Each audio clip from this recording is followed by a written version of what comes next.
अस्सलामुअलैकुम वरहमतुल्लाहि वबरकातुहू। अज़ीज़ तलबा, मैं मोहम्मद शहज़ाद खान आप तमाम ही का अपने इस चैनल एसके डिवीज़न में खैर मकदम करता हूँ। तमाम ही का तहे दिल से इस्तक़बाल करता हूँ। उम्मीद करता हूँ तमाम ही खैर आफ़ियत से होंगे और खुश व खुर्रम ज़िंदगी गुजार रहे होंगे। अज़ीज़ तलबा, आपके निसाब गुलिस्तान अदब के तमाम सबक को बारी बारी शामिल कर लिया गया है। टोटल चैप्टर कंप्लीट हो चुके हैं। ऐसा कोई सबक मुझे लगता नहीं जो बचा हो जिसको मैंने नहीं पढ़ाया हो। ये आज आपका आखिरी सबक है, तवील नज़्म। क्या है? तवील नज़्म। इंशाल्लाह इसके बाद ये बुक आपकी क्या हो जाएगी, कंप्लीट हो जाएगी। और उम्मीद करता हूँ ये पूरी बुक आपको बहुत अच्छी तरह से समझ में आई होगी। और जिस तरह आपने कमेंट किए हैं तो मैं उससे अंदाज़ा लगाता हूँ कि आपको ये सभी वीडियोज़ बहुत पसंद आए हैं। मेरी कोशिश रहती है कि मैं आपको हर चैप्टर इतने अच्छी तरह से वाज़े करूँ, मैं एक एक लफ्ज़ इस तरह से बयान करूँ ताकि आप उन बातों को, उन लफ्ज़ों को अपने जहन में समोने की, अपने जहन में फ़िट करने की कोशिश करें ताकि आप इम्तहान में अच्छे से तरीके से लिख सकें और अच्छे तरीके से क्या कर सकें, पास कर सकें। उसके अलावा क्लास 12th के जो एग्ज़ाम आपके उर्दू का एग्ज़ाम होगा, उस एग्ज़ाम के लिए जो रिवीजन क्लास होती है, जो इम्पोर्टेंट क्वेश्चन आंसर होते हैं, उसके भी वीडियोज़ अलग से मैं अपलोड करता रहता हूँ ताकि आप उसको भी इम्तहान में अच्छी तरह से देख सकें, याद कर सकें और समझ सकें। बहरहाल, अगर वीडियोस पसंद आ रहे हों तो वीडियोस को लाइक कर दीजिएगा, अपने दोस्तों में शेयर कर दीजिएगा। और अगर आपका दिल चाहे तो आप सब्सक्राइब भी कर सकते हैं, नहीं चाहे तो कोई बात नहीं, ये आपकी मर्ज़ी का सौदा है, ये मैं आपके ऊपर छोड़ता हूँ। आज का हमारा सबक है सबक नंबर 29। ये एक तवील नज़्म है और इस नज़्म को लिखने वाले हैं अली सरदार जाफ़री। नज़्म का नाम है वक्त का तराना। जो बात इस मेन फ्रंट के पैनल पे लिखी है उन तमाम बातों के एक करके बता देते हैं। पहली बात सबक नंबर 29 है। दूसरी बात तवील नज़्म है। नज़्म की भी कैटेगरी होती है। देखो, नज़्म अपना आप में कहने को तो नज़्म एक ही चीज़ को नज़्म कहा जाता है, तो नज़्म में सभी चीज़ आ जाती है। जैसे एक आपने हिंदी में पढ़ा होगा गद्य और पद्य, है ना, गद्य और पद्य पढ़ा होगा। तो गद्य में सभी गद्य आ जाते हैं, उसके अंदर सारी चीज़ें आर्टिकल्स वाली आ जाती हैं, और पद्य में सभी पद्य वाली चीज़ आ जाती है। ऐसे उर्दू में भी एक तो होता है नज़्म, एक होता है नसर। तो नसर में जितनी भी नसर के फॉर्म होते हैं, चाहे वो अफसाने हो, नावल हो, दास्तान हो, इंशाइया निगारी हो, वो सभी किस्म आ जाते हैं, नसर में आ जाते हैं। जबकि दूसरी सिन्फ होती है, दूसरा जो पैटर्न होता है वो होता है नज़्म। नज़्म में मरसिए भी आते हैं, गज़ल भी आती है, क़सीदे भी आते हैं, ठीक है, तवील नज़्म भी आती है, ये सभी नज़्म में आती हैं। तो ये नज़्म की एक सिन्फ होती है, नज़्म। लेकिन दूसरी तरफ जो नज़्म अलग से सिन्फ मानी गई है, जिस तरह गज़ल है, क़सीदा है, सब है, इनके साथ एक नज़्म अपने आप में भी एक सिन्फ मानी गई है, ठीक है। उस नज़्म की ख़ासियत यह है, किसी इजहार को, किसी बात को, किसी ख़याल को तसलसल के साथ बयान करना क्या कहलाता है? नज़्म कहलाता है। अब एक तवील नज़्म भी होती है, यानी थोड़ी बड़ी नज़्म। अभी किसे कहते हैं मैं आगे आपको वीडियो में डिटेल में समझा दूंगा। तो ये एक तवील नज़्म है, यानी बड़ी नज़्म है, ठीक है। ये 8 बंदों पर 8 भागों में ये बनाई गई है और उसके एक भाग को इसमें शामिल किया गया है, ठीक है। कौन सा भाग है यह मैं आपको बता देता हूँ। दूसरी बात लिखिए, वक्त का तराना। वक्त यानी कोई टाइम पीरियड। तराना कहते हैं गीत को, गाने को। एक वक्त था जब लोगों के हर ज़बां पर एक गीत था, हर ज़बां पर एक गाना था, हर ज़बां पर एक लय थी। वो उस वक्त का तराना था, उस वक्त का गीत था। वो गीत क्या थी? वो गीत ये था कि जब हमारा मुल्क हिंदुस्तान आज़ाद होने वाले था, अंग्रेज़ों की ग़ुलामी से आज़ाद होने वाला था, तो हर इंसान के ज़बां पर यही गीत था, हर इंसान की ज़बां पर आंदोलन का, एक इनकलाब का नारा था। और उस इनकलाब के नारे को क्या दिया गया है? वक्त का तराना, उसे तशबीह दिया गया है, बताया गया है, ठीक है। तो ये कुछ नहीं है, आज़ादी के वक्त जो लोगों में जोश था, जो वलवला था, उसी जोश को एक नज़्म की शक्ल देकर आपके सामने पेश किया गया है। अब बात आती है सरदार अली जाफ़री। ये इसके शायर हैं, इस नज़्म को आपने लिखा है, जिसकी फ़ोटो आप साइड में देख सकते हैं। ऊपर वाली, नीचे वाली नहीं, नीचे वाली तो मेरी है, शहज़ाद खान की। ऊपर वाली फ़ोटो लंबे लंबे बाल वाले कौन हैं? सरदार अली जाफ़री साहब हैं, ठीक है। तो अब बारी बारी पहले हम क्या करते हैं, सबसे पहले हम जानेंगे तवील नज़्म कहते किसे हैं, उसके बाद हम जानेंगे सरदार अली जाफ़री का मुख्तसर तारुफ़, और उसके बाद हम नज़्म की क्या करेंगे, तशरीह करेंगे, आपको एक लफ्ज़ डिटेल में बयान करेंगे। आइए सबसे पहले जानते हैं तवील नज़्म। उर्दू में मसनवी, क़सीदा और मरसिया भी तवील नज़्म कही जा सकती हैं, लेकिन तवील नज़्म दरअसल नज़्म की एक ख़ास किस्म है जिसका चलन पहली जंग अज़ीम 1914 के बाद आम हुआ। मैंने कहा ना, नज़्म की अलग अलग सिन्फ होती है, तो उस सिन्फ में मसनवी होती है, क़सीदा होते हैं, मरसिया होते हैं। इसको भी आप तवील नज़्म मान सकते हो, पर है नहीं, क्यों नहीं? क्योंकि इसका देखो नज़्म का एक उन्वान होता है, एक टॉपिक होता है, एक नाम होता है, एक विषय होता है, उसी विषय के ऊपर पूरी बात लिखी जाती है, पूरी नज़्म को तसलसल के साथ बयान किया जाता है ना। लेकिन अगर मैं मरसिया को तवील नज़्म कहूँगा तो मरसिया तवील नज़्म नहीं होगी। क्यों नहीं होगी? क्योंकि मरसिया का टॉपिक क्या होता है? किसी की शहादत, ठीक है, किसी का मातम। अब किसी का मातम को नज़्म में शामिल नहीं किया जा सकता, वो मरसिया में ही शामिल होगा। कसीदा किसी की तारीफ़ में पढ़ा गया कसीदा, ठीक है, और वो शख्सी कसीदा भी हो सकता है, ठीक है। और अब रही बात मसनवी में पूरी दास्तान होती है। मसनवी पूरी क्या होती है? कोई कहानी होती है, कोई किस्सा होता है, कोई बात होती है जो पूरी तसलसल के साथ बहुत लंबे तौर पर बयान की जा सकती है। इसलिए इन तमाम सिन्फ को क्या कर दिया गया? अलग कर दिया गया, और तवील नज़्म को अलग कर दिया गया कि एक नज़्म है जो बहुत बड़ी है और उसमें किसी बात को, किसी टॉपिक को शामिल किया गया है। और ये कब राइज़ हुई, कब से शुरू हुई? 1914 के बाद ये शुरू हुई। जंग अज़ीम यानी प्रथम विश्व युद्ध, ठीक है, प्रथम विश्व युद्ध, फर्स्ट वर्ल्ड वॉर के टाइम ये शुरू हुई थी। पहली मशहूर तरीन तवील नज़्म अंग्रेज़ी के मुमताज़ शायर T.S. एलिट के द वेस्टलैंड है। सबसे पहले किसने लिखी? द वेस्टलैंड किसने लिखी? T.S. एलिट, ठीक है। शायरी के बाज़ नक़ादों का ख़याल है कि तवील नज़्म एक तरह का तख्लीकी मुकाला है। अपनी वुसअत और तवालत के बाअस तवील नज़्म में गुंजाइश रहती है कि शअरी तजुर्बे का इजहार तसलसल के साथ और मरबूत तरीके से किया जाए। तवील नज़्म की हैयत मुतअय्यन नहीं है। तवील नज़्म की हैयत कहते हैं बनावट को, मुतअय्यन यानी तय नहीं की गई है कि तवील नज़्म किस फॉर्म में लिखी जाए। देखिए, नज़्म लिखने के भी पैटर्न होते हैं, फॉर्म होते हैं। कोई 2 लाइन में लिखी जाती है, कोई 4-4 लाइन में लिखी जाती है, कोई 6-6 लाइन में लिखी जाती है, कोई 5-5 लाइन में भी लिखी जाती है, ठीक है। तो 5 लाइन में लिखने वाले को मुखम्मस कहते हैं, 6 लाइन वाले को मुसद्दस कहते हैं। वो बहरहाल अलग टॉपिक है पूरा। तो ऐसी कोई फॉर्म तवील नज़्म के लिए मुतय्यन नहीं है, कोई तय नहीं की गई है। शायरी के बाद नक़ादों ने यानी तनक़ीद करने वालों ने, शायरी पर जो लोग तनक़ीद करते हैं, आलोचना करते हैं, जो इस बात को समझाते हैं, जो इस बात का अच्छा बुरे का फ़र्क समझाने की कोशिश करते हैं, वो लोग कहते हैं तवील नज़्म का मतलब होता है किसी बात को तसलसल के साथ और डिटेल में पूरी बात को बहुत ज़्यादा विस्तार के साथ बताने का नाम ही तवील नज़्म कहलाता है, ठीक है। आगे देखें,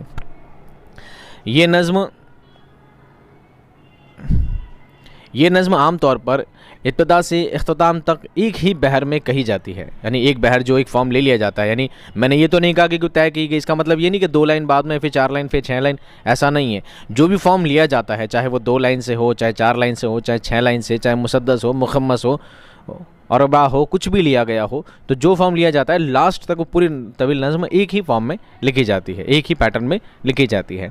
लेकिन ये भी हो सकता है कि मुख्तलिफ़ बहरों को एक ही नज़्म में इस्तेमाल किया जाए। ऐसा हो सकता है, लेकिन ऐसा होता नहीं है। मुख्तलिफ़ बहरों को इस्तेमाल किया जा सकता है, ऐसी आसानी है, लेकिन ज़्यादातर ऐसी नज़मों में पाया नहीं जाता। तवील नज़्म ऐसा पाया नहीं जाता। जिस फॉर्म में लिखा जाता है एंड तक उसी फॉर्म में ही उसको राइज रखा जाता है, कंटिन्यू रखा जाता है। आसानी है, लिख सकते हैं, लेकिन ऐसा देखा नहीं गया है, और देखा गया तो बहुत कम, ठीक है, ये भी कह सकते हैं। आगे देखिए, ज़ाहिरी एतबार से तवील नज़्म की एक मारूफ मिसाल मुसद्दस हाली है, और इकबाल की बाज़ नज़में खिज़र राह, मस्जिद कुर्तबा, ज़ौक़ व शौक़ भी तवील नज़्म है। जो मैं पढ़ा रहा हूँ वक्त का तराना, ये तो तवील नज़्म है ही। इसके साथ फेमस कौन सी हुई है? एक तो मुसद्दस हाली, ठीक है, खिज़र राह, मस्जिद कुर्तबा और ज़ौक़ व शौक़, ये भी तवील नज़्मों के नाम है। ये बहुत बड़े बड़े भागों में लिखी, 8-8, 10-10 भागों में लिखी गई है। इन नज़्मों की हैयत रिवायती है, रिवायती चाल चलन वाली। तवील नज़्म की हैयत में बड़े और इनकलाबी तजुर्बों का सिलसिला सरदार जाफ़री के नज़्मों से शुरू हुआ। सरदार जाफ़री ने क्या किया? अलग अलग बहरों में, अलग अलग पैटर्न में, अलग अलग तरीके से तवील नज़्म लिखी है। एक पैटर्न नहीं पकड़ा, एक पैटर्न पकड़ के कंटिन्यू उसी को उसके पीछे नहीं चले, बल्कि आपने अलग अलग तरीक़ों से तवील नज़्म लिखने का आपने सिलसिला कायम किया है। नई दुनिया को सलाम और एशिया जाग उठा उनकी मशहूर तवील नज़्में हैं। ये सवाल पहला आ चुका है एग्ज़ामों में, ठीक है, कि एशिया जाग उठा किसकी नज़्म है, किसकी तवील नज़्म है। नई दुनिया को सलाम किसकी नज़्म है, ये पहले पूछा जा चुका है, तो आपको जवाब देना है सरदार अली जाफ़री की। उर्दू की मशहूर तवील नज़्में जिन्हें बहुत मकबूलियत मिली हैं, हुस्न कूज़ा गर नून मीम राशिद की, ठट जाफ़र ताहिर की, परछाइयाँ साहिर लुधियानवी की, आधी सदी के बाद वज़ीर आगा की, सिंदबाद, शहज़ाद, शब गुश्त, सिलसिलतुल जर्स, सियारगां, सूरतुन नाक़ूस, अमीक़ हनफ़ी, विलास विलास यात्रा, कुमारपाशी, मशरिक़ व मग़रिब की तकरीबन तमाम ज़बानों में तवील नज़में लिखी जा रही हैं। मशरिक़ व मग़रिब दोनों ही तरह के, पूर्वी पश्चिमी, सभी तरह से अलग अलग ज़बानों में अलग अलग तरीक़ों से तवील नज़में लिखी जाती रही हैं और लिखी जाती रहेंगी। हमेशा ये सिलसिला यूँ ही बरकरार रहेगा। तो आप समझ गए तवील नज़्म किसे कहते हैं। तवील नज़्म एक शॉर्ट होती है, तवील नज़्म बहुत बड़ी होती है, बहुत बड़े बड़े उसके भाग हुआ करते हैं और एक ही टॉपिक पर लिखी जाती है। हालांकि मरसिया, कसीदा, इन सभी को तवील नज़्म में शामिल किया जा सकता है, लेकिन उनकी एक हैयत होती है, उनका एक पैटर्न होता है, उनका एक फॉर्म हुआ करता है जिसमें वो लिखी जाती है, इसलिए उनको तवील नज़्मों में शामिल नहीं किया जाता है। आइए आज की जो नज़्म हम पढ़ रहे हैं, वक्त का तराना, उसके शायर कौन है? सरदार अली जाफ़री। पहले हम उनका मुख्तसर तारुफ पढ़ेंगे, उसके बाद हम नज़्म की जानिब चलेंगे। 1913 था 2000। 1913 में आपकी विलादत हुई, पैदाइश हुई है, 2000 में आपका इंतकाल हुआ, यानी करंटली हुआ। ठीक है, आप नए ज़माने के शायर हैं। अली सरदार जाफ़री बलरामपुर उत्तर प्रदेश में पैदा हुए। लखनऊ, दिल्ली और अलीगढ़ में तालीम हासिल की। पैदाइश कहाँ हुई? बलरामपुर उत्तर प्रदेश में, और लखनऊ, दिल्ली, अलीगढ़, इन तीनों जगह से आपने अलग अलग जगह से तालीम हासिल की, शिक्षा प्राप्त की। उनकी उम्र 23-24 ऑब्लिक लगा, यानी 23-24 के समथिंग आपकी उम्र रही होगी, साल रही होगी जब उर्दू में तरक्की पसंद तहरीक का आगाज़ हुआ। तरक्की पसंद तहरीक, सैयद सज्जाद ज़हीर नाम सुना ना आपने पहले पिछले सबक में। तरक्की पसंद तहरीक का आगाज़ कैसे हुआ, पहला उसका कॉन्फ्रेंस कहाँ हुई, सब आपको पढ़ी थी। तो 1936 में जब ये तरक्की पसंद तहरीक का आगाज़ हुआ था, तब आपकी उम्र, यानी सरदार जाफ़री की उम्र कितनी थी? लगभग 23-24 साल की आपकी ऑलमोस्ट उम्र रही होगी। तब आप इस तहरीक से क्या हुआ? वाबस्ता हुए, यानी आप उससे जुड़ गए। ये इब्तिदा ही से उस तहरीक में शामिल हो गए, यानी जब स्टार्टिंग हुई थी तभी से आप उसमें शामिल हो गए थे। लखनऊ में बस्त हुस्न और मिजाज के साथ मिलकर उन्होंने नया अदब के नाम से एक रिसाला निकाला। रिसाला कहते हैं पत्रिका को, मैगज़ीन को। आपने एक पत्रिका निकाली, एक मैगज़ीन निकाली, जिसका नाम रखा नया अदब। बाद में वो बम्बई चले गए और वहीं मुस्तकिल सकूनत इख्तियार कर ली। मुस्तकिल सकूनत, परमानेंट रिलीविंग, हमेशा के लिए रहना, अपना हमेशा का निवास वहीं पर इख्तियार आपने कर लिया, वहीं पर आप रहने लगे। कहाँ पर? बम्बई में। इंतकाल बम्बई में हुआ और बम्बई में यहाँ क्या हुआ? आपका इंतकाल हो गया। सरदार जाफ़री शायर भी हैं और नक़ाद भी। खून की लकीर, एशिया जाग उठा उनकी इब्तदाई शायरी मजमूए हैं। बाद के मजमूओं में एक ख्वाब और पैराहन शरर, लहू पुकारता है काबिल ज़िक्र हैं। देखिए, इब्तिदाई शायरी मजमूए, शायरी के मजमूए, मजमुआ कहते हैं संग्रह को, कलेक्शंस को। आपकी शायरियों के संग्रह हैं, यानी कलेक्शन को एक नाम दे दिया गया, कलेक्शन का एक बुक का एक नाम दे दिया गया, नाम दे दिया एशिया जाग उठा। अब जब आप उस बुक को खोलेंगे तो ज़रूरी नहीं उसमें एशिया जाग उठा ही की नज़म है, उसमें दूसरी और भी नज़में हो सकती हैं। काफ़ी सारे नज़मों को मिलाकर एक बुक की शक्ल में उसको प्रकाशित किया जाता है, पब्लिश किया जाता है, उसको शायरी मजमुआ कहते हैं, या नसरी मजमुआ। मजमुआ नहीं, संग्रह कहलाता है। ठीक है, तो ये उनके मजमुए हैं, खून की लकीर, एशिया जाग उठा, और बाद में एक ख्वाब और पैराहन शरर के नाम से भी आपके मजमुए शाये हुए हैं। ठीक है, सरदार जाफ़री का शुमार तरक्की के नुमाइंदा अदीबों में होता है। उनकी तसनीफ़ तरक्की पसंद अदब से, तहरीक से मुतालिक एक अहम किताब है। उन्होंने गुफ्तगू के नाम से एक रिसाला भी निकाला।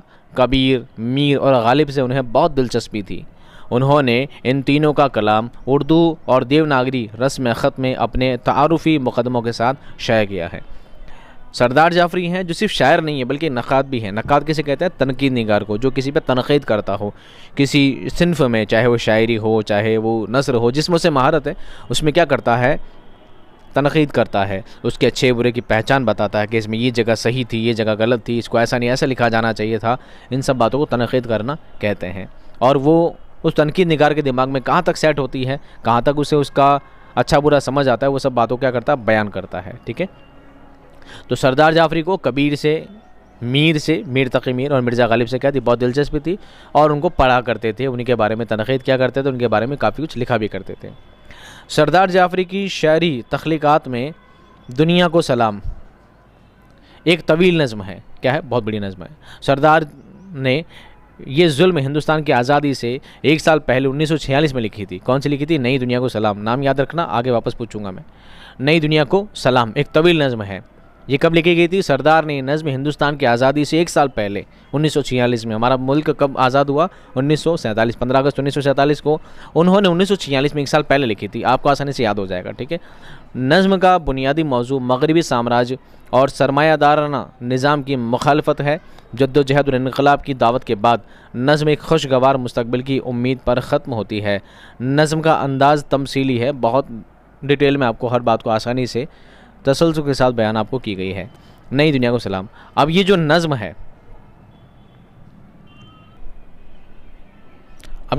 है, वक्त का तराना, ये क्या है? 8 अज्जा पर मुश्तमिल है।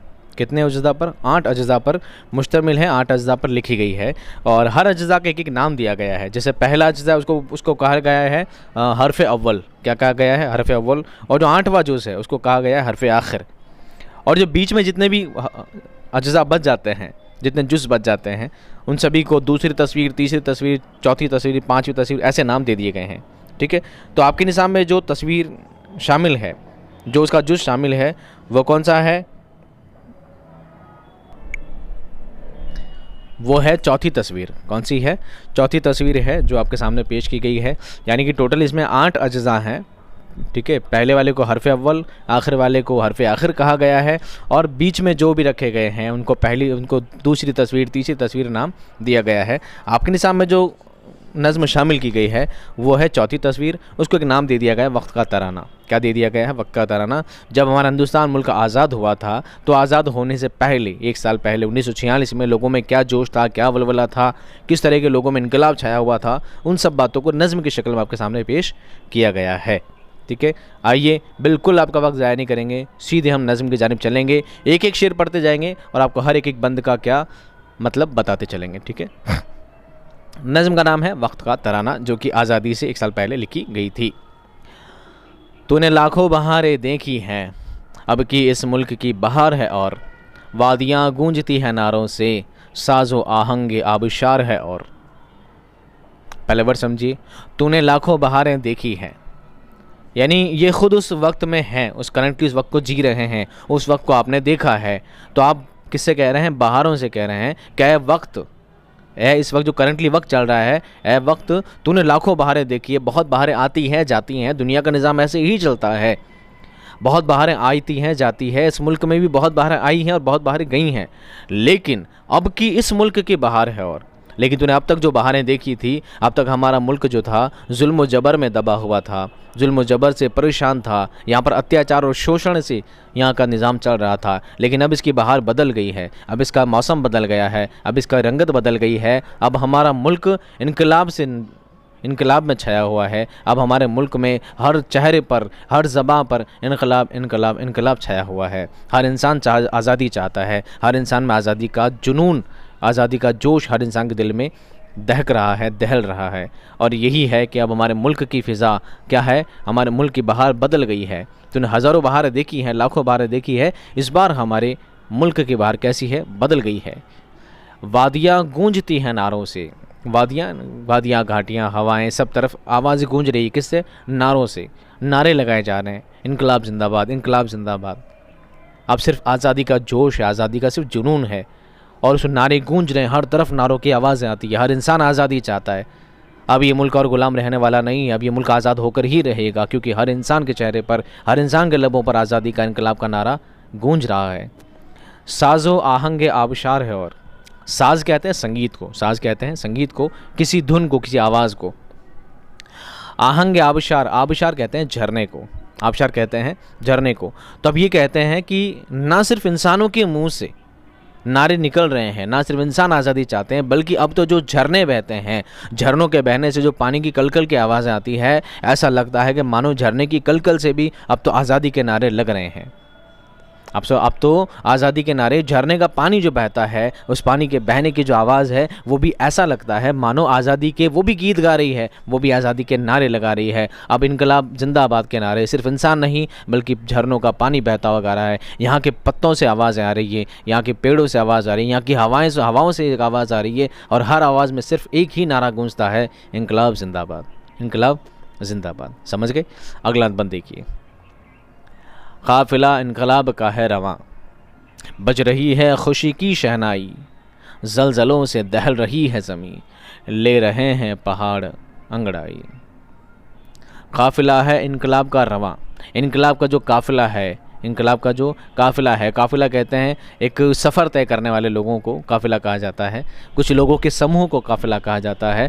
तो ये जो आज़ादी का काफ़िला है, आज़ादी के लिए जो लोग समूह बनाकर निकल रहे हैं, जो रैलियाँ निकल रही है, जो लोगों की जद्दोजहद चल रही है, ये काफ़िला रवां है, रवानी कंटिन्यू है, रवां दवां है, चल रहा है एक स्पीड में, बिना किसी तरीके से रुके रहा, ना थम रहा है, रुके ना तू थके ना तू, वो वाली कहानी है। और हर इंसान थक नहीं रहा है, रुक नहीं रहा है, बस इनको आज़ादी चाहिए। इनकलाब का नारा इनके लबों पर है, इनकलाब का नारा ये गूंजता जा रहा है और इनका काफ़िला बढ़ता जा रहा है, बढ़ता जा रहा है। बज रही है खुशी की शहनाई, हर तरफ खुशी की शहनाई बज रही है। अब सभी को पता है कि अब हमारा मुल्क आज़ाद होने वाला है, अब हमारा मुल्क और ग़ुलामी में नहीं रहने वाला है। अब हमारा मुल्क हर हाल में, हर तरह से अब हमारा मुल्क आज़ाद होने वाला है। अब हम इस आज़ाद मुल्क के बाशिंदे कहलाएंगे। हर तरफ खुशी की लहर झूम रही है, हर तरफ खुशी की शहनाई बज रही है। खुशी किस बात की? मुल्क के आज़ाद होने की। ज़लज़लों से दहल रही है ज़मीं, ज़लज़ला कहता है भूकंप को, ज़लज़ला कहते हैं भूकंप को। ले रहे हैं पहाड़ अंगड़ाई, और पहाड़ अंगड़ाइयाँ ले रहे हैं। अब इंकलाब का नारा जो है इतना ज़्यादा बढ़ चुका है, यहाँ के लोगों में इतना ज़्यादा जोश है कि उस जोश से ऐसा लगता है मानो धरती पर भूकंप आ गया हो, धरती पर भूकंप आ गया हो और ज़मीन हिल रही है उनके नारों से। उनके नारों की गूंज से पूरी ज़मीन हिल गई है, थर्रा रही है। उनके नारों में एक ऐसा जोश, ऐसा वलवला नज़र आता है। और पहाड़ अंगड़ाइयाँ लेते हैं। पहाड़ क्या लेते हैं? अंगड़ाइयाँ लेते हैं। हालांकि बेटा पहाड़ अंगड़ाई नहीं लेते हैं, ठीक है। पहाड़ के कोई हाथ नहीं होते, पहाड़ का कोई मुंह नहीं होता कि अंगड़ाई ले। बस एक अलामती तौर पर बताया गया है कि ज़मीन दहल रही है, ज़मीन दहल रही है, ज़मीन में भूकंप आ गया है, ज़मीन हिल रही है, पहाड़ अंगड़ाइयाँ ले रहे हैं। ऐसा हर जगह जोश का और वलवले का नज़ारा नज़र आता है। हर तरफ एक जोश नज़र आता है। हर इंसान सिर्फ आज़ादी चाहता है। ना सिर्फ इंसान बल्कि यहाँ की हर शय, इस मुल्क की हर शय अब आज़ाद होने वाली है। हर शय में खुशी की लहर नज़र आती है। अगला बंद देखिए। सुलग उठी है इंतकाम की आग, बर्फ़ की चोटियाँ दहकती है, जुल्मों जबर के अंधेरे में सैकड़ों बिजलियाँ चमकती हैं। देखिए शायर ने किस किस तरह से बयान किया है बातों को। सुलग उठी है इंतकाम की आग, इंतकाम कहते हैं बदले को, इंतकाम कहते हैं बदले को। अब बदले की आग अब बदले की आग उठ गई है, बदले की आग, हर इंसान में बदले की आग जाग गई है। बर्फ़ की चोटियाँ देखती हैं, यानी बदले की इंसान, बदले में क्या होता है, इंसान को जब गुस्सा आता है ना बहुत ज़्यादा, कहते हैं गुस्से की आग में जल रहा है। गुस्से में क्या होता है, इंसान आग बबूला हो जाता है, बहुत ज़्यादा ऐसा लगता है जैसे कि दिमाग में आग जल रही हो, उसके जहन में एक आग जल रही हो। तो बदला भी एक तरह का गुस्सा है, बदला भी क्या एक तरह का गुस्सा है। हर इंसान के दिल में एक गुस्सा है, एक बदला है। बदला किससे? अंग्रेज़ों से। बदला उन लोगों से जिन्होंने हमेशा उनको दबा कर रखा, जिन लोगों ने हमेशा उनका शोषण किया, उन पर अत्याचार किए, उनसे बदला लेने की एक आग उनके दिल में दहल रही है। और ऐसी आग है कि ना सिर्फ उनके दिलों में बल्कि बर्फ़ की चोटियाँ, जो पहाड़ जो बर्फ़ से ढके हुए हैं, उन बर्फ़ की चोटियाँ भी दहकती हैं, यानी बर्फ़ की चोटियों पे भी आग लग गई है। सोचिए बर्फ़ में आग लग गई है, इतना ज़्यादा गुस्सा, इतना ज़्यादा इनमें इंतकाम की आग जल रखी है। इंतकाम की आग ने इतना बड़ा रूप धारण कर लिया है, इतना बड़ा पैमाना बना लिया है कि ना सिर्फ दिलों में बल्कि बर्फ़ की चोटियों पर भी आग लग गई है। सोचिए कितना बड़ा इंतकाम होगा, कितना बड़ा बदला होगा। जुल्मो जबर के अंधेरे में, जुल्मो जबर अत्याचार, शोषण, अत्याचार और शोषण के इस अंधेरे में, जुल्मो जबर के इन जालिमों के इन अंधेरे में सैकड़ों बिजलियाँ चमकती हैं। अब वो बिजली नहीं है बल्कि उनका क्या इंतकाम है। अब हर चेहरे पर एक नूर चमकता है कि हाँ हम सब एक हैं, हम सब मुत्तहिद हो चुके हैं, हम सब एक हो चुके हैं और हम सब की एकता हमें इस मुल्क से आज़ादी दिला कर रहेगी। हमें हमारा मुल्क आज़ाद मिलकर ही रहेगा। अब हम जुल्म जबर से, अत्याचार से, शोषण से अब हम दूर होने वाले हैं। अब हम इसे हमेशा हमेशा के लिए इस मुल्क से इस जुल्म जबर को, इस शोषण को, अत्याचार को हमेशा के लिए क्या करने वाले हैं? दूर करने वाले हैं। क्योंकि अब हम सब लोग एक हो गए हैं। अब हम सब में इंतकाम की आग लग रही है और हमारा इनकलाब जिंदाबाद का नारा अब क्या है? गूंज उठा है। अगला बंद देखिए। जिनको कुचला गया है सदियों से, आज तक उनके दिल धड़कते हैं, ज़िंदगी के बुझे हुए शोले एक नई शान से भड़कते हैं। क्या कहते हैं? जिनको कुचला गया है सदियों से, जिनको सालों हो गए, सदियाँ, एक सदी का मतलब 100 साल, सदियां मतलब अंग्रेज़ों ने कम से कम 200 साल कम से कम हिंदुस्तान को गुलाम बना कर रखा है।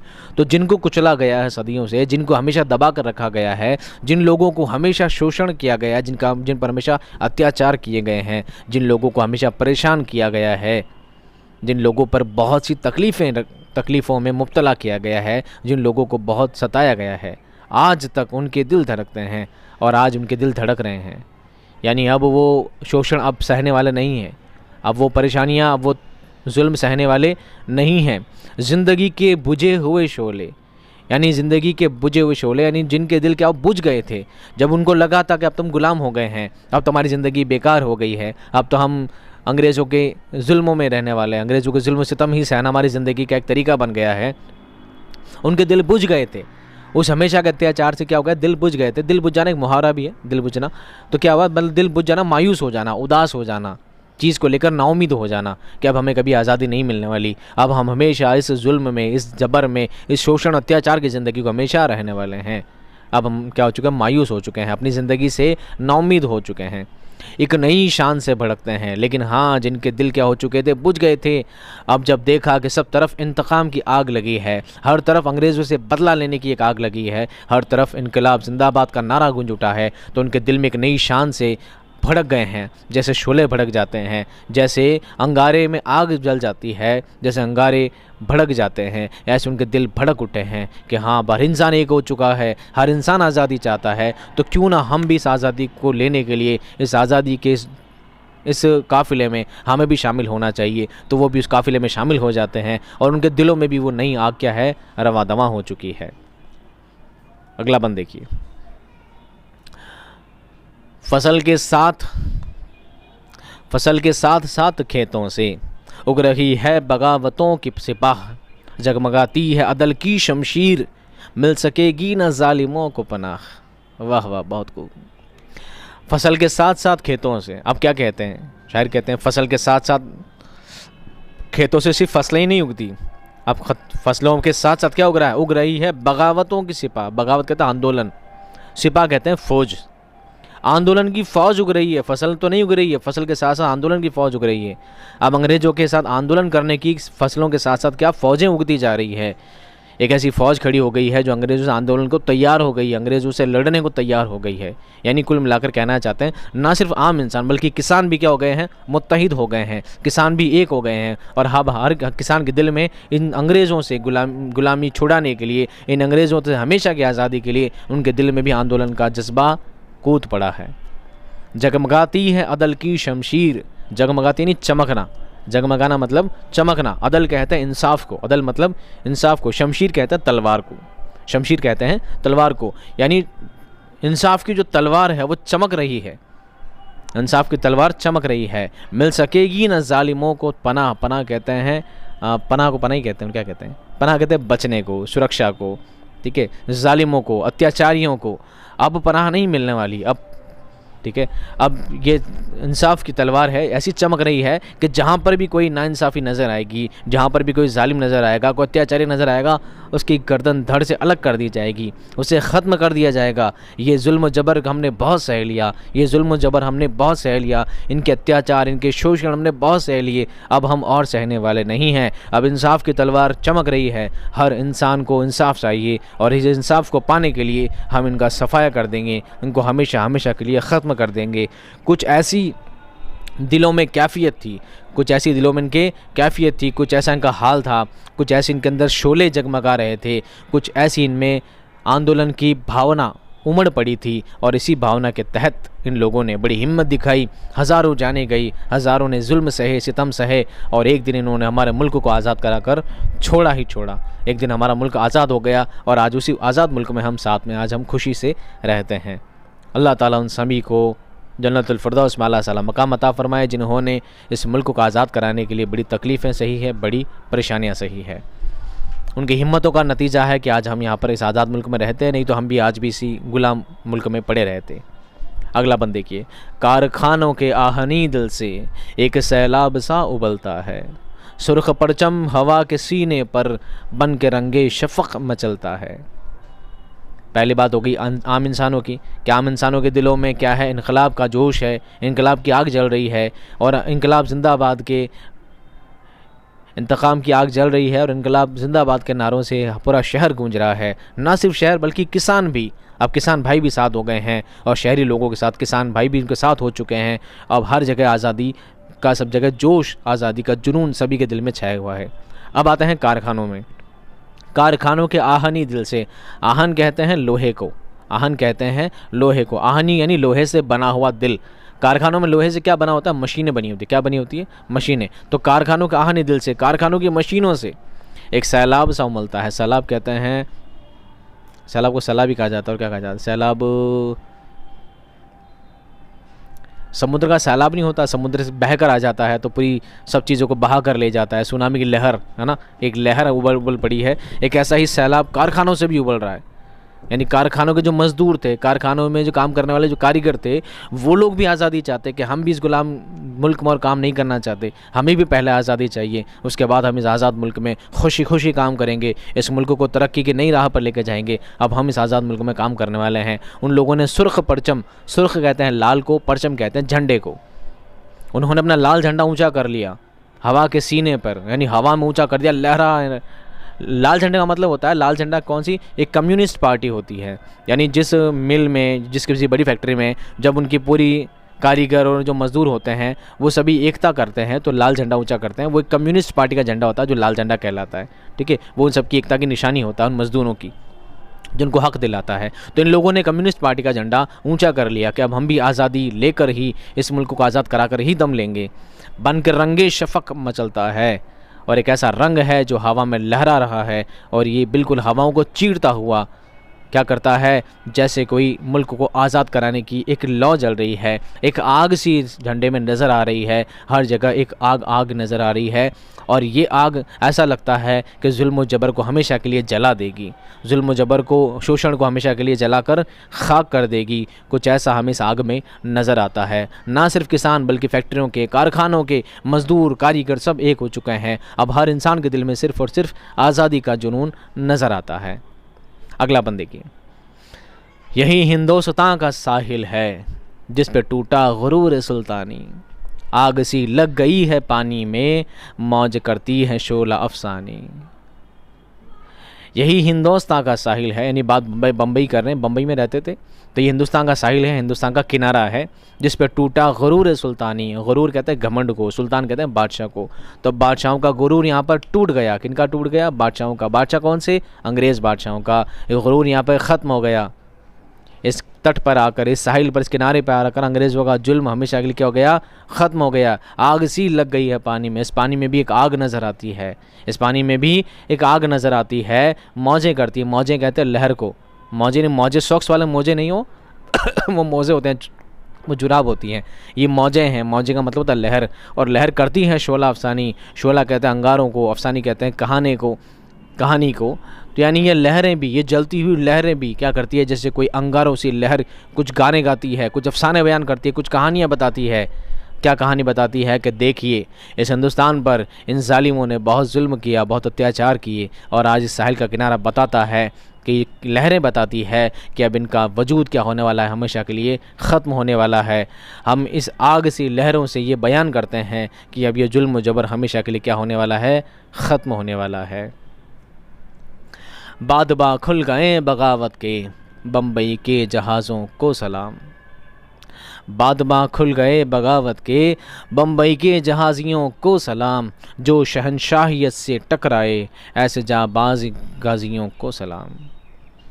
अब ये कहते हैं बादबा खुल गए बगावत के, बगावत के दरवाज़े खुल गए हैं, बगावत के दरवाज़े खुल गए हैं। बगावत हर तरफ, आंदोलन हर तरफ नज़र आता है। बम्बई के जहाज़ियों को सलाम। बम्बई में जो समुद्र है, जो साहिल है, वहाँ पर जो जहाज़ चलाते हैं, जिन लोगों ने आंदोलन के लिए बीड़ा उठाया है, जो लोग आंदोलन के लिए सामने आए हैं, जिन्होंने आंदोलन ख़त्म करने के लिए काफ़ी अंग्रेज़ों को मार गिराया है, ख़त्म कर दिया है, ऐसे जहाज़ियों को, उन जहाज़ चलाने वालों को हम दिल से सलाम करते हैं कि उन्होंने आंदोलन में हमारा साथ दिया, इस क्रांति में हमारा साथ दिया। जो शहनशाहियत से टकराए, शहनशाहियत यानी बादशाहत से, किंगडम से, जो बादशाहत के उस शासन से टकराए, अंग्रेज़ों के उस साम्राज्य से जो टकराए लोग, ऐसे जाबाज गाजियों को सलाम, ऐसे योद्धाओं को हम दिल से सलाम करते हैं जिन्होंने इस बगावत में हमारा साथ दिया। जिस आज़ादी को हम चाहते हैं उस आज़ादी को तुम भी चाहते हो, और इस आज़ादी में हम सबका साथ देने के लिए हम तुम्हें दिल से सलाम करते हैं कि तुमने हमारा साथ दिया और आज़ादी की इस लड़ाई को हमारे साथ लड़ा। दीदनी अहले शहर का शिकवा, गोलियां रोकते हैं सीनों पर, लब पे नारे निगाह में अज़्म जिहाद, हुर्रियत ज़ो फगन जबीनों पर। यहाँ पर शायर क्या कहते हैं? शायर कहते हैं दीदनी अहले शहर का है शिकवा, अहले शहर पूरे शहर वाले, बम्बई शहर वाले, ठीक है, गोलियां रोकते हैं सीनों पर कि हमें रश्क है उन लोगों पर। यानी सबसे पहले बम्बई के जहाज़ियों ने, बम्बई के उन जहाज़ियों ने क्या किया था? आंदोलन किया था, उन अंग्रेज़ों से लड़े थे, उनके सामने अपने सीनों पे गोलियां रोकी थी, मतलब सीनों पे गोलियां खाई थी, और किसी तरह इस देश को, इस मुल्क को आज़ाद कराने की ठान ली थी। तो पूरे शहरवासियों को सलाम, उन शहर वालियों का हम दिल से सलाम करते हैं।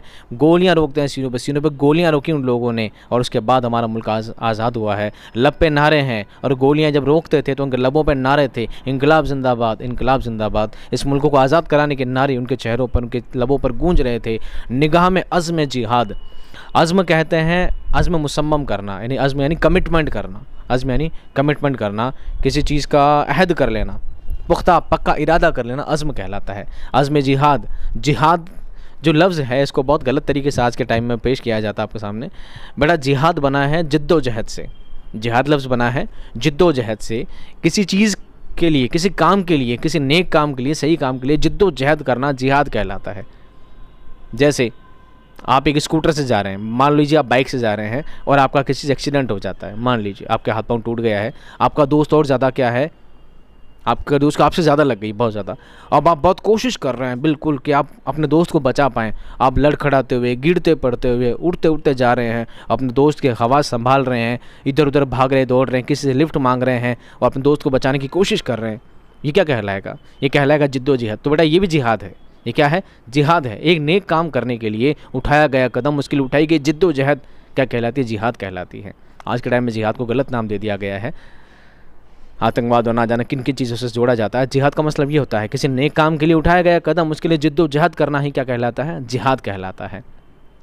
तो जब वो सीनों पे गोलियां रोकते थे, सीनों पे जब गोलियां खा रहे थे, उनके लबों पे नारे थे इनकलाब जिंदाबाद के, देश की आज़ादी के नारे थे, और निगाह में अज़्म जिहाद था। उनके निगाह में जिहाद का पक्का इरादा कर रखा था कि हम इस जिहाद को पूरा कर रखेंगे। उनका जिहाद क्या था? उनका जिहाद था मुल्क को आज़ाद कराना। तो ये भी जिहाद है। उनका मुल्क का जिहाद का आज़ाद कराना भी क्या था? एक जिहाद है। उसके लिए जिद्दोजहद कर रहे थे, गोलियाँ खा रहे थे, साम्राज्य से लड़ रहे थे। तो ये भी क्या? जिहाद एक तरह का, मुल्क को आज़ाद कराने के लिए जिहाद था। तो निगाह में अज़्म जिहाद था, निगाह में जिहाद का अज़्म मुसम्मम कर लिया था, ये कमिटमेंट कर लिया था कि चाहे जान जाए, चाहे गोलियां खाएं, चाहे कुछ भी हो, हम इसको मुल्क को बरसों की ग़ुलामी से आज़ाद करा कर ही छोड़ेंगे। हुर्रियत ज़ू फगन जबीनों पर, हुर्रियत कहते हैं आज़ादी को, हुर्रियत कहते हैं आज़ादी को, ज़ू फगन कहते हैं चमकने वाले को। ज़ू फगन यानी चमकना, जबीन यानी पेशानी, और उनकी पेशानी चमक रही थी, उनकी पेशानियाँ चमक रही थी। और चमक किसकी थी? आज़ादी की। कि हाँ हमने सीनों पे गोलियां खाई है, इस बात का कोई गम नहीं। हाँ हमने अपना पूरा परिवार लगा दिया है, हमारा घर बार सब बर्बाद हो गया, सब उजड़ गया, हमें कोई गम नहीं। हम एक नहीं, पूरा परिवार नहीं, पूरा मुल्क अपनी आज़ादी के लिए अपनी जान गंवा देंगे। लेकिन हाँ इस मुल्क को एक बार हम आज़ाद करा कर ज़रूर छोड़ेंगे। हम इस मुल्क को आज़ाद करा कर ही दम लेंगे, चाहे कुछ भी हो जाए। उनकी पेशानी पर, उनकी ज़ू फगन चमकने वाली ज़बीन यानी पेशानी पर हुर्रियत चमकती है, आज़ादी की लहरें उनकी पेशानी पर चमकती दमकती नज़र आती है। ऐसा जोश, ऐसा जलजला, ऐसा वलवला उनके चेहरों पर नज़र आता था। आइए इस बंद का सबसे आखिरी वाला बंद पढ़ते हैं इस फॉर्म का। हर सड़क पे समंदरों का उबाल, हर गली में है जोश तूफ़ानी, गर्क कर देगी बादशाही को आदमी के लहू की तोग़यानी। अली सरदार जाफरी। आखिरी लाइन में क्या कहते हैं देखिए, हर सड़क पे है समंदरों का उबाल, हर सड़क पे जैसे कोई समंदर उबल रहा है। हर सड़क ऐसी नज़र आती है, हर गली ऐसी नज़र आती है मानो कोई समंदर उबल रहा हो। आपने देखा होगा जब समुद्र उबलता है तो उससे लहरें उठती है, और वो लहरें क्या करती है? पूरे समुद्र के पास वाला जो एरिया होता है उन सभी को डुबोकर अपने अंदर ले जाती है। तो सड़क पे समुद्र उबल रहा है। समुद्र मतलब क्या है? लोगों की रैलियां हैं, लोगों का झुंड है, लोगों की टीम है, लोगों का काफ़िला है जो नज़र आता है कि बस वो आज़ादी का काफ़िला उठ चुका है, जैसे कोई समुद्र उबलता है, समुद्र में उफान आता है, ऐसा सब हर सड़क नज़र आती है। हर गली में है जोश तूफ़ानी, और हर गली में ऐसा जोश नज़र आता है जैसे मान लो कोई तूफ़ान आया हो। मान लीजिए कोई तूफ़ान आया और सब जगह को साफ़ कर देगा। एक तूफ़ान आता है तो सब जगह साफ़ कर देता है, चौपट कर देता है। इस ग़ुलामी को, इस बादशाहित को हमेशा के लिए क्या कर देगा, तूफ़ान में साफ़ कर देगा। हर गली ऐसी नज़र आती है, हर सड़क ऐसी नज़र आती है। गर्क कर देगी बादशाही को। गर्क मतलब होता है डुबो देना, गर्क करना यानी डुबो देना, यानी नष्ट कर देना। गर्क मतलब होता है डुबो देना। तो बादशाही को डुबो देगी कौन, आदमी के लहू के तुग़यानी। तुग़यानी का मतलब होता है तूफ़ान, तुग़यानी का मतलब होता है तूफ़ान कह लीजिए आप, सैलाब कह लीजिए, ठीक है। एक सैलाब आता है, एक तूफ़ान आता है, और ये तूफ़ान क्या कर देगा, आदमी के लहू से एक तूफ़ान निकला है। अरे आपने देखा होगा समुद्र है, समुद्र से जब लहरें उठी है तो सैलाब आएगा। क्या आएगा, एक सैलाब आएगा, बाढ़ समझ लीजिए, बहुत देर से मैं बोल रहा था बाढ़, सैलाब यानी बाढ़। एक बाढ़ आई है, आदमी का लहू इतना ज़्यादा बढ़ गया है कि एक बाढ़ आ जाएगी। उस बाढ़ में क्या होगा, ये बादशाही डूब जाएगी। बादशाही किनकी, अंग्रेज़ों की। ये अंग्रेज़ों की बादशाही को क्या कर देगा, लहू डुबो देगा उस बादशाह को। एक नहीं, दो नहीं, 100 नहीं, हर इंसान अपना लहू बहाने के लिए तैयार है, चाहे इस बादशाह को उस लहू में डुबोना पड़े, उस खून में डुबो देना पड़े, हमेशा हमेशा के लिए। लेकिन हम इस बादशाह को ख़त्म करेंगे, हम इस मुल्क को आज़ाद करा कर ही दम लेंगे। हर इंसान के चेहरे पर, हर इंसान के लबों पर ये नारा है, हर इंसान के दिल में ये जोश है, ये जुनून है कि उसे अपना मुल्क क्या चाहिए, आज़ाद चाहिए। तो प्यारे बच्चों, प्यारे साथियों, उन सभी ने इतना जोश कायम किया, हज़ारों जाने गई, कई फांसी चढ़े हैं, कईयों ने गोली खाई है, कईयों का घर बर्बाद हुआ है, कईयों के परिवार बर्बाद हुए हैं। तब जाकर उनका इस खून पसीने से, उनकी इस खून से, उनकी इस मेहनत से, उनकी इस हिम्मत से आज हमारा मुल्क आज़ाद हो पाया है। और अब हम इस आज़ाद मुल्क में क्या कर रहे हैं, हम उनकी मेहनत का क्या सिला दे रहे हैं, ये हम भी जानते हैं, आप भी जानते हैं, और मैं भी जानता हूँ। अब हमारे मुल्क में वो अमन, शांति और मोहब्बत कहाँ चली गई है कि जिस हिंदू, मुसलमान, हर मज़हब के लोगों ने एक होकर, हर मज़हब के लोगों ने एक होकर, नेक होकर इस मुल्क को आज़ाद कराया था कि अब ये मुल्क हमारा है, अब हम इस मुल्क में मोहब्बत से रहेंगे। कहाँ गई वो मोहब्बत, कहाँ गई वो एकता। प्यारे बच्चों, उस एकता को वापस लौटाने का वक्त आ गया है। हमें उस एकता को वापस लेकर आना है, हमें अपने मुल्क को वापस पहले जैसा मुत्तहिद बनाना है, वही मोहब्बत, वही वक़ार वापस लाना है। हम अपनी तरफ से जितनी कोशिश कर सकते हैं हम पूरी कोशिश करेंगे, और हमेशा इस बात पर अटल रहेंगे। हम इस देश की एकता को, अखंडता को, इसकी कामयाबी को, इसकी मोहब्बत को हमेशा बरकरार रखने की पूरी कोशिश करेंगे। उम्मीद करता हूँ सबक आपके समझ में आया होगा, पसंद आया होगा। अगर सबक पसंद आया है तो सबक को लाइक कर दीजिएगा, वीडियो को लाइक कर दीजिएगा, अपने दोस्तों में शेयर कर दीजिएगा। सब्सक्राइब आपकी मर्ज़ी है, चाहे तो करें, चाहे तो ना करें। मिलता हूँ नेक्स्ट वीडियो में, तब तक आप खुश रहिए, आबाद रहिए। मिलता हूँ एक नए वीडियो के साथ, एक शानदार कंटेंट के साथ। तब तक खुश रहिए, आबाद रहिए। खुदा हाफ़िज़।